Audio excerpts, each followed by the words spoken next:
이어 성년의 날을 맞아 청년들과 만나 군 가산점 도입과 함께 돈 때문에 결혼 못하는 청년들이 없도록 공공 예식장을 확대하고 결혼 후 3년, 첫 아이 3년, 둘째 아이 3년, 총 9년간 주거비를 지원하는 주택 10만 호를 도입하기로 했습니다. 간절한 말씀을 들으면서 제 눈에 눈물이 납니다. 대통령이 되려는 이유, 바로 청년 여러분이 꿈을 이룰 수 있도록 세대 공약과 함께 오세훈 서울시장을 만나 정책 행보를 이어갔습니다. 서울시가 주관하는 약자와의 동행 토론회에 참석해 저소득층에 현금을 지원하는 디딤돌 소득, 또 취약계층을 위한 온라인 무료교육 플랫폼 서울런 등 서울시 정책을 전국으로 확대하겠다고 약속했습니다. 함께 참석한 개혁신당 이준석 후보를 향해선 첫 TV토론 MVP는 이 후보라는 얘기가 많다면서 자신과 생각이 같고 정책 방향을 함께한다며 러브콜도 보냈습니다. 이 당이 그동안 잘못해서 이준석 후보께서 밖에 나가서 고생을 하고 계시는데, 그러나 고생 끝에 대성공을 또 터뜨리겠습니다.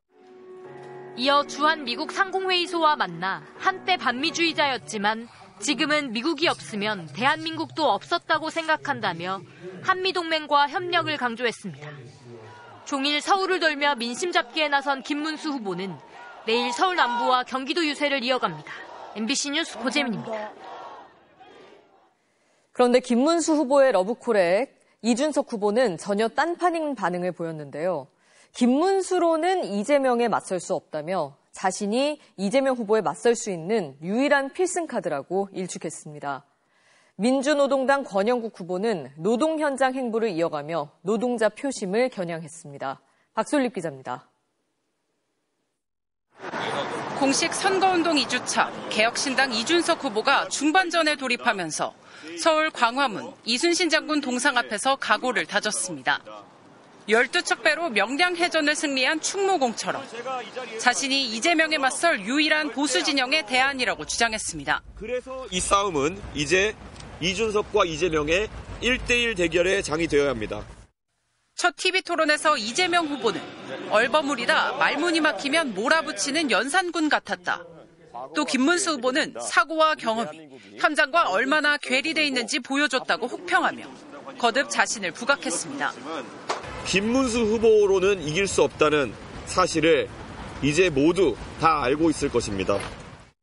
오세훈 서울시장이 주최한 약자와의 동행 토론회에도 참석했는데 나란히 참석한 김문수 후보가 자신과 생각과 정책이 같다며 손을 내밀었지만 이 후보의 반응은 싸늘했습니다. 표 떨어진다고 하면서 내쫓더니만은 요즘 돼가지고는 다른 소리 하는 거 보니까 환절기인가 봅니다. 그런 단일화 논의 자체에는 전혀 관심이 없습니다. 이 후보는 부동산 의존도가 높은 노령층의 주택연금 가입 자격을 완화하고 담보대출 등 혜택은 강화하는 고령층 공약을 내놨습니다. 민주노동당 권용국 후보는 인천 부평구 한국 GM 자동차 공장을 찾아 외국인 투자기업의 기술 탈취, 일방적인 정리해고 등 먹튀를 막겠다고 약속했습니다. 이 지독한 불평등 세상을 갈아엎기 위해 21대 대통령 선거에 출마했습니다. 모두가 기업을 이야기할 때 저는 노동을 이야기했습니다.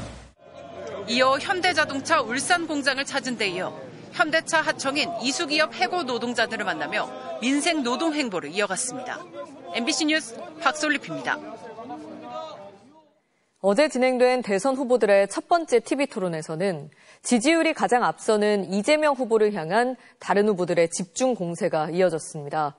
김문수, 이준석 후보가 마치 한 팀을 이룬 듯 이재명 후보를 협공하는 일도 있었는데요. 이재명 후보는 국민의힘 출신들의 특징이 그런 거냐며 날선 발언으로 맞받았습니다. 이기주 기자가 보도합니다.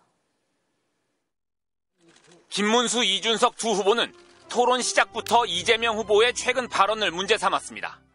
커피 원가가 지금도 125이라고 생각하십니까? 이 말에는 맥락이라는 게 있죠.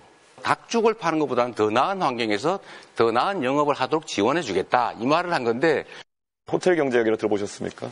경제 순환이 필요하다는 걸 극단적으로 단순화해서 설명한 거예요. 이 후보는 김 후보에게 자신의 시간까지 양보하며 이재명 후보 비판을 유도했는데 이런 식으로 경제 이론을 호도하면 안 된다 이렇게 생각하는데 김문수 후보님 10초 드리면 어떻게 생각하십니까? 학계에서도 다 그거는 불가능하다. 그거는 그냥 안 된다는 게 다 나와 있고요. 서로 질문을 대신해주는 방식으로 사실상 협업을 펼쳤습니다.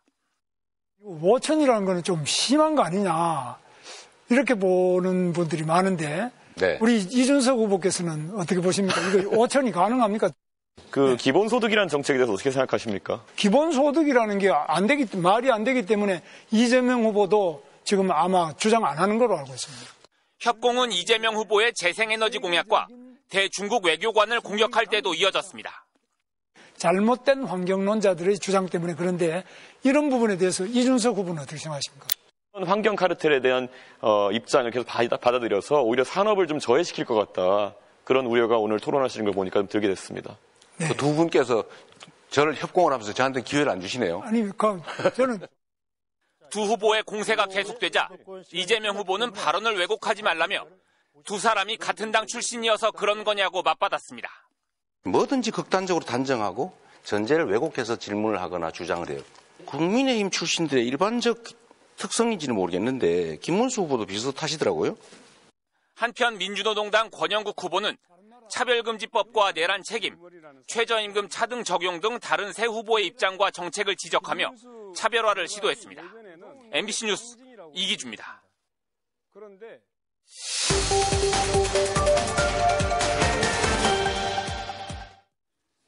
자, 어제 열린 대선 후보들의 경제 분야 TV 토론에서 후보들은 경제 회복의 필요성에 공감하며 각자 다양한 공약을 내놨는데요. 노동 문제에 대해서는 서로 다른 입장을 보이며 여러 쟁점에서 첨예하게 맞섰습니다. 과연 누구의 어떤 주장이 사실에 부합하는지 팩트체크 선택 2025에서 이준범 기자가 따져봤습니다. 이재명 후보와 김문수 후보는 윤석열 정부가 두 차례 거부권을 행사한 노란봉투법을 두고 강하게 맞붙었습니다. 노란봉투법은 하청 노동자에 대한 원청사업주의 책임을 강화하고 파업에 대한 무분별한 손해배상 청구를 제한하는 게 핵심. 이재명 후보는 찬성, 김문수 후보는 반대 입장을 분명히 했습니다. 근데 또 지금 밀어붙이실 계획입니까? 그건 대법원 판례가 이미 인정하는 것이고요. 그 국제노동기구에서 다 인정하는 거라서 당연히 해야 됩니다. 그런데 이 노란봉투법은 사실 헌법에도 안 맞고 이거는 민법에도 안 맞고 이 법에 안 맞는 그런 법안에 반대하는 재계는 법안에서 사업주의 요건이 추상적이고 모호한 점 등이 위법적이라는 입장. 이와 관련해 대법원은 지난 2010년과 2014년 원청 사업주에게도 부당 노동 행위의 책임을 물을 수 있다는 판결을 내렸고 2023년엔 노조 의사결정이나 행위에 관여한 정도는 조합원마다 큰 차이가 있을 수 있다며 이를 감안해 손해배상을 청구해야 한다고 결론지었습니다. 노란봉투법의 조항이 헌법과 법률에 어긋나는 것인지는 공식적인 판단이 내려진 적이 없습니다. 정년을 연장하면 청년 고용이 줄어드는지를 놓고는 이준석 후보와 이재명 후보가 서로 다른 주장을 펼쳤습니다. 젊은 세대의 일자리는 악영향을 주는 거 아닙니까? 글쎄, 그 점에 대해서 동의하기 어렵습니다. 젊은 세대의 일자리와 정년이 늘어나는 일자리가 반드시 일치하지는 않습니다. 정년 연장과 청년 고용의 연관성에 대해서는 연구 결과가 엇갈립니다. 한국은행은 2016년부터 2024년까지 고령 노동자가 1명 늘어날 때 청년 노동자는 약 1명 감소한 것으로 분석된다고 밝혔습니다.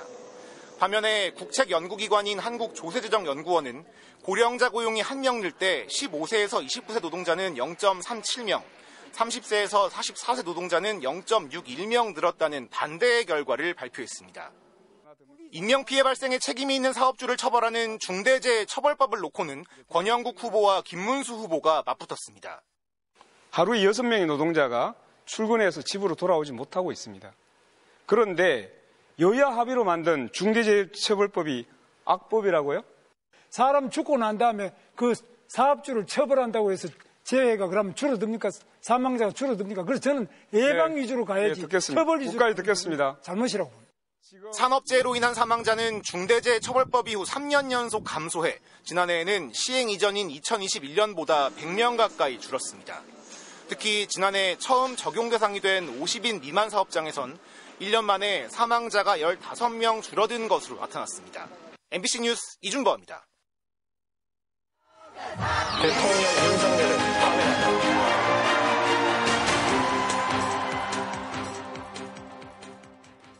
자, 대선이 이제 15일 남았습니다. 대선 보름 앞둔 정치권 소식, 정치팀 김정우 기자와 살펴보겠습니다.